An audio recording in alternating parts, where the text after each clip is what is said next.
Hey everyone, it's Ché. If you're new, welcome to my channel. Thanks for coming to hang out. And if you have been around for a bit, thank you for checking out this video. I know it's not a weekly vlog, but it is a video I've been wanting to do for a while. And considering I just completed another move, why not do one? Plus, I also think it's good information. And had I known some of these things prior to moving,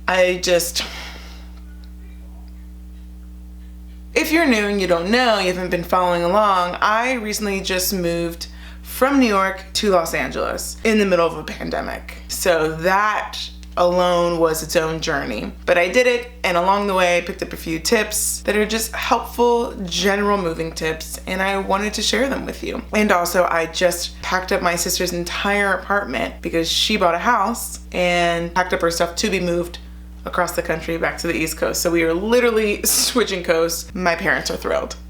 So tip number one,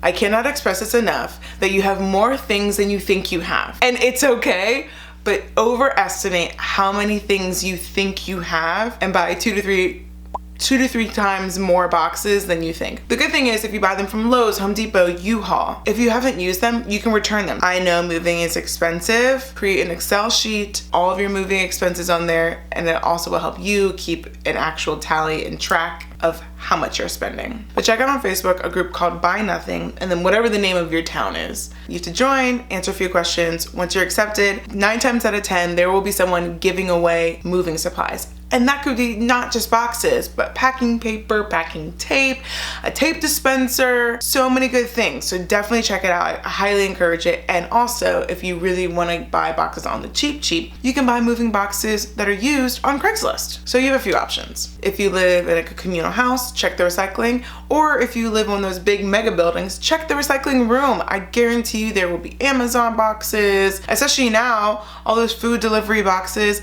Take those, because even though you're going to get mostly medium to large or extra large boxes if you're like me and you have a ton of clothes, it's a problem. We are working on it. There will be boxes for sure in a recycling room. So those are some ways to kind of get around spending a ton of money on paper, essentially.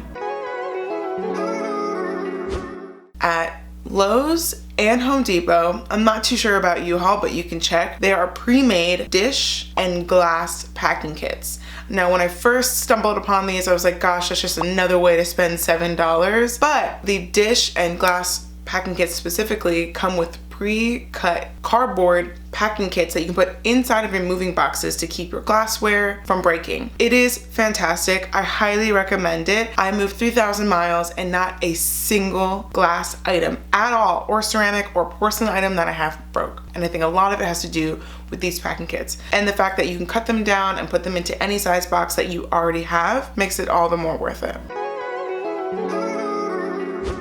Do not skimp out on packing tape. Get a good packing tape.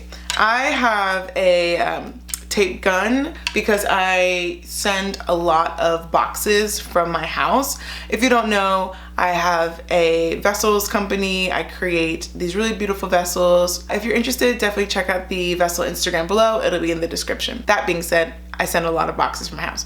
So for me, it was important to invest in one of these tape guns. And also for packing boxes, it just makes it so much easier to just be able to put the tape on there. But when it comes to tape, it is very important to get good tape. This is the Scotch heavy duty shipping tape. And it's very specific. There's just regular Scotch tape that is in a roll, but then there's the Scotch heavy duty shipping tape. Get yourself some good tape that actually will keep your boxes closed, especially if you're like me. I was packing my boxes to the brim. So they were very heavy.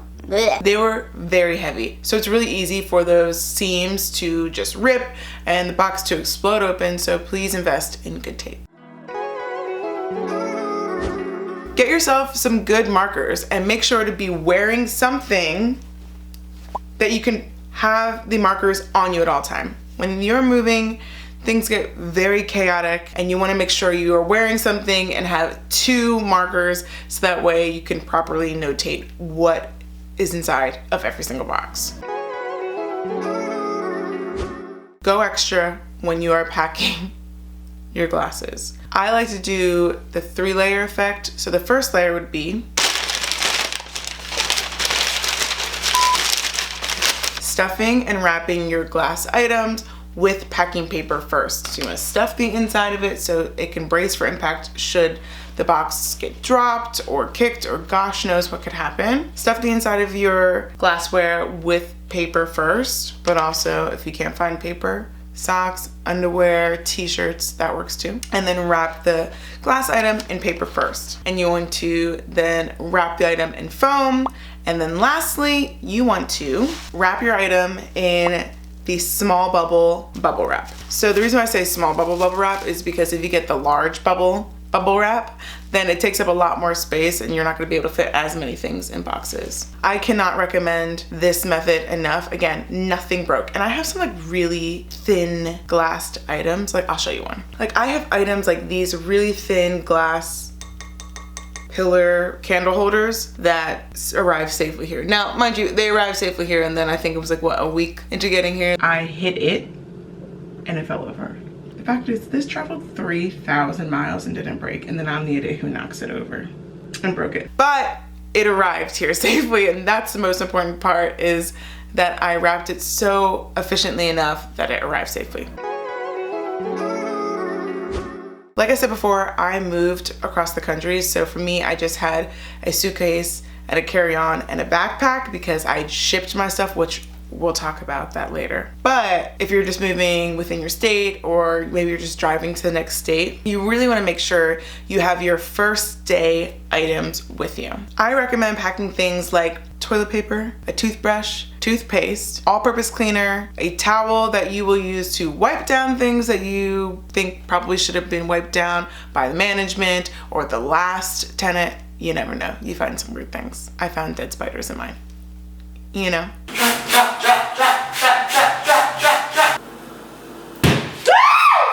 One full set of utensils, so a spoon, a fork, a knife, because you're not gonna know if maybe you are gonna order food. A lot of food right now is coming without utensils because it's more environmentally friendly, which I love, but you wanna have a set of utensils if you order food whilst maybe you're painting the first night.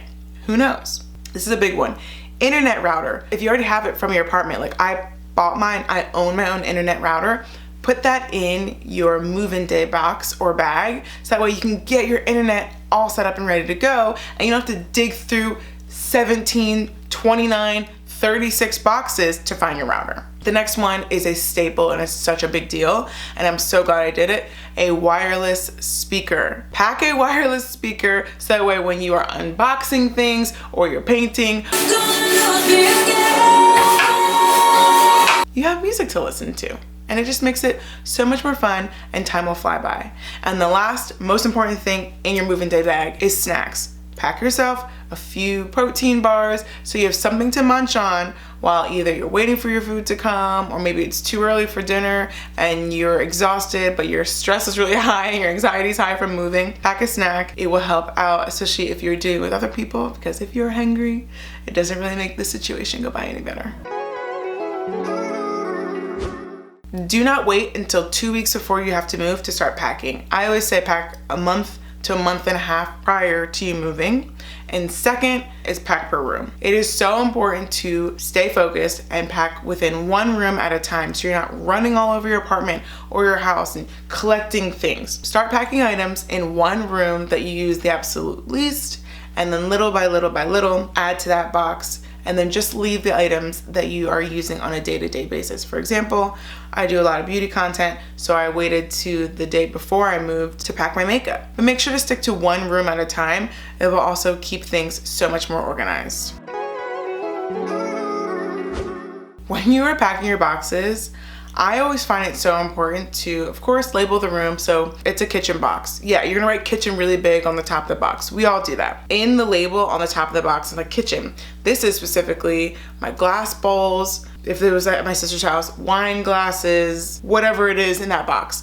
List that out on the top below kitchen, and then also repeat the same list on the side of your box, because when those boxes are all stacked up, if it's not also written on the side of the box with exactly the contents inside, you are not gonna know what is in each box, and you're gonna be digging around and driving yourself crazy. You're gonna be so angry that you didn't list on the top and the side of the box. Huge time saver. we all know you can just pack up your own stuff if you want, if you have a car, throw in your trunk if you're moving just to another neighborhood and drive it back and forth. You can definitely do that, get an Uber, fine. But then there's the question of moving companies.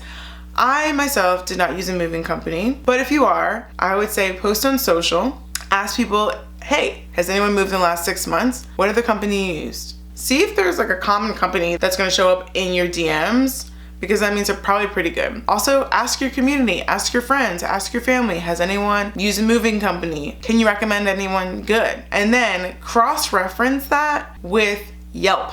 Use Yelp and make sure, I always say that they have 100 reviews or more, then you know they're good. They're not gonna throw your box around or be like weird people and steal your stuff.